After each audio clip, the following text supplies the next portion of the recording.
Guess who's back? Back again. Shady's back. Tell a friend. What is up, guys? Tyson Dela Cruz here. Thank you so much for rocking with me. Biden finally did a press briefing after 3.5 years. This is his first press briefing since he's been president. Shout out to everybody watching. Drop your comments down below. The audience, the press, was in absolute awe when President Joe Biden came out for his press briefing.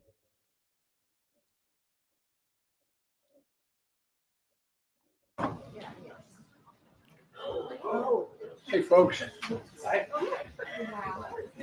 My name is Joe Biden.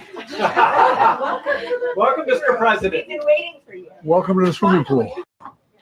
They are in utter shock. This guy hasn't done a press briefing, and they are in literal shock. Listen to this. Oh my gosh, it's Joe Biden.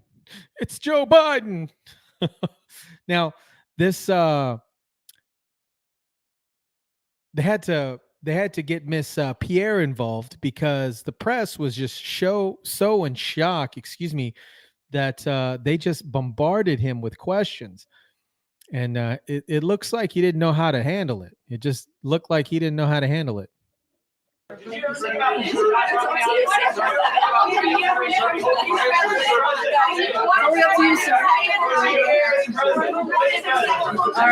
go ahead. Nandita, sir, no, sir. I didn't call on you, sir. I didn't call on you, Nandita. Thank you, Nandita.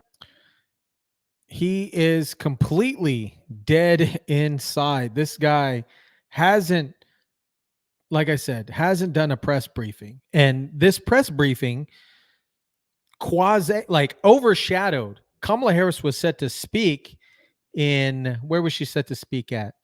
She was set to speak somewhere. I'm not 100%. Oh, in Detroit. And they called this emergency press briefing, which clearly overshadowed Kamala Harris.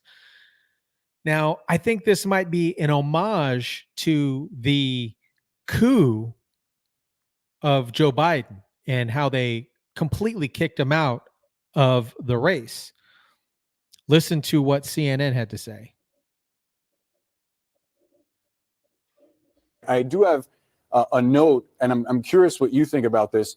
We were actually about to go live to Vice President Kamala Harris, who's speaking right now in Detroit, Michigan. And apparently she's talking about this port strike ending. She's trying to appeal to union workers. And yet you have the President of the United States come out clearly overshadowing her, answering significant questions. Is that a communications mistake? Is the left hand not talking to the right hand in this situation? That's a very good point. And if they were coordinated, as you assumed they would be, this would not have happened. And here is, so I do have a note. And here is Kamala Harris.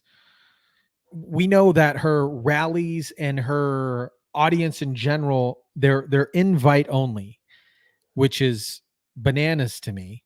But here, I got to mute this because of the audio. But look at, everybody's talking about crowd size. But look at the crowd size here, guys.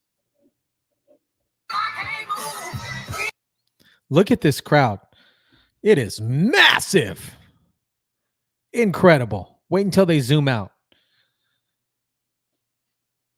Whoo! Boy, that's a big old crowd. That's a big old crowd. Kamala Harris is reeling them in. They weren't giving enough. They weren't giving away enough hot dogs and free soda pop in order to attend this thing. But I will continue to theorize on this, that Joe Biden was forced to endorse Kamala Harris back in July, again, to appease Miss Nancy Pelosi, who presumably led the coup on Joe Biden's campaign. And Biden, he throws Kamala under the bus. Listen to this. Been facing over the past several days with the hurricane, with There have obviously been a number of crises that the country has been facing over the past several days, with the hurricane, with the port strike, with the situation in the Middle East. Can you talk about how your vice president, who is running for the presidency, has worked on these crises and what role she has played over the past several days? Well, I'm in constant contact with her. She's aware we're singing from the same song sheet. She helped pass all the laws that are being employed now. She was a major player in everything we've done, including passage of legislation which we were told we could never pass. And so she's been, and her staff is interlocked with mine in terms of all the things we're doing.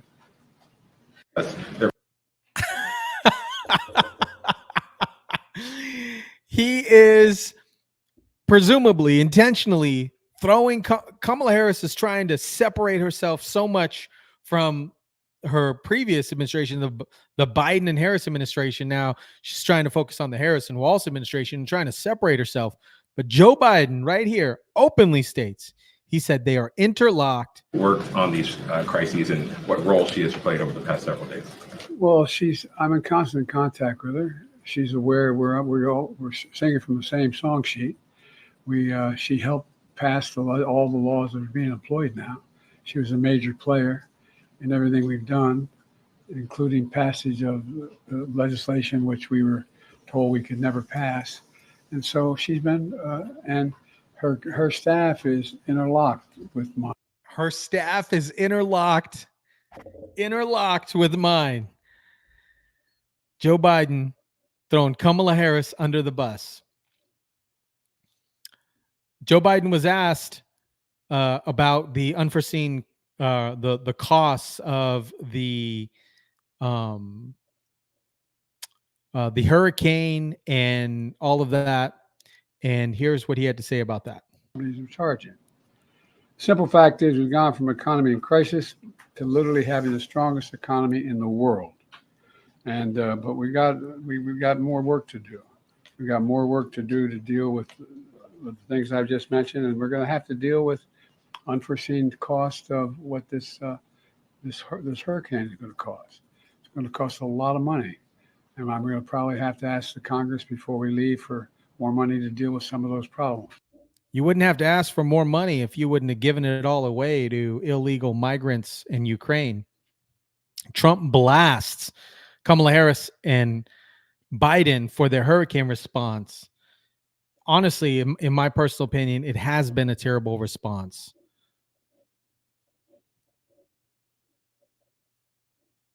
It's been a terrible response from the White House. They're missing $1 billion that was used for another purpose, and nobody's seen anything like that. No, from that standpoint, it's been terrible. I agree. And Miss Jean-Pierre was asked about the FEMA funds in the White House press briefing. Former President Trump is accusing the Biden administration of using FEMA funding to support undocumented migrants. How is the White House responding to that? I mean, it's just categorically false. It is not true. False. It is a false statement. And look, the fact of the matter is, I think Washington Post fact checker did a piece, and the headline recently, just moments ago, not too long ago, and the headline was, "No, Biden did not take FEMA relief money to use on migrants, but Trump did." Biden also didn't work with foreign leaders to distribute $27 million to Biden associated businesses during his presidential campaign. He also didn't do that. I don't know. Here's what Mayorkas, that generic version of Mr. Clean, said about FEMA. FEMA is tremendously prepared. This is what we do. This is what they do. And the key here, Rebecca, is also to make sure that the communities who are potentially impacted are prepared as well. And it's not This is what he said. I believe it was last or the beginning of this year, actually, May 2023. just hurricanes and wildfires, also extreme heat, which certainly some parts of the United States are already experiencing. Secretary Alejandro Mayorkas is sounding the alarm on FEMA funding right after the devastation of Hurricane Helene. Listen. We are meeting the immediate needs with the money that we have. We are expecting another hurricane hitting. We do not have the funds. FEMA does not have the funds to make it through the season. This all comes as the Biden-Harris administration spent over $1 billion from a FEMA program on services for migrants. Attorney General of the great state of $1 billion of FEMA funding. This was an interesting clip because as the port strike comes up, as a potential world war comes up, as the hurricane, the port strike, potential world war comes up, you got to think to yourself, are they leaving a mess for the new administration? Because they clearly see in the polls that Kamala Harris and Walz are not winning. And this was an interesting clip. I hope you guys find it interesting as well. For me, actually, Tim, when you asked that, I don't think actually, I think there might be a very strong case to be made that they're actually aware that Trump is going to win. And what they're doing is they're getting World War III started. So he has to deal with that. They just started cutting rates in the economy. So there will be a crazy crash recession thing. It's like that just always will follow what we're doing there in the economy. So it looks more like what might be happening is they're setting up the worst possible administration for him to deal with so they can run their media wheels on him again and divide the nation further and try to do a rerun of his first presidency and hopefully then capitalize on that division after that. I agree. I think the escalations in the Middle East and Ukraine may be intentional because they want Trump to inherit a war that he cannot get out of. Mm-hmm. They want Trump to inherit an economy where they can say, we warned you. I take a look at Afghanistan and simply it makes no sense. There's literally no reason to abandon Bagram Air Force Base in your withdrawal. Yeah. Just bringing it to the attention of the people. You can make your own conclusions, but this is what I agree with this. I agree 100% with this. Are they leaving behind an administration or, in an economy that is going to be, quote unquote, in shambles when the new administration picks up? So then in 4 years, because Trump only has 4 years, then they can use that for the future campaign. I don't know. Seems kind of suspect to me. This is a clip from Joe Biden back in 2020 stating that Trump would get us into war with Iran. This video didn't age too well, by the way. The world has changed because of what Trump has done. And the American people, including independents and some Republicans, know how bad he is, know how much he's misrepresented, know how he's getting close to getting us in a war. I said, as the walls close in on this man, I'm worried he's going to get us to war in Iran. Unfortunately, I may have been right. The fact of the matter is there's a lot at stake in this election. The world has changed. What a big difference 4 years makes for Joe Biden, especially with cognitive decline. Geez, this right here is not the Joe Biden that we see today. Joe Biden is complete. He is weekend at Bernie's. He is weekend at Bernie's right now.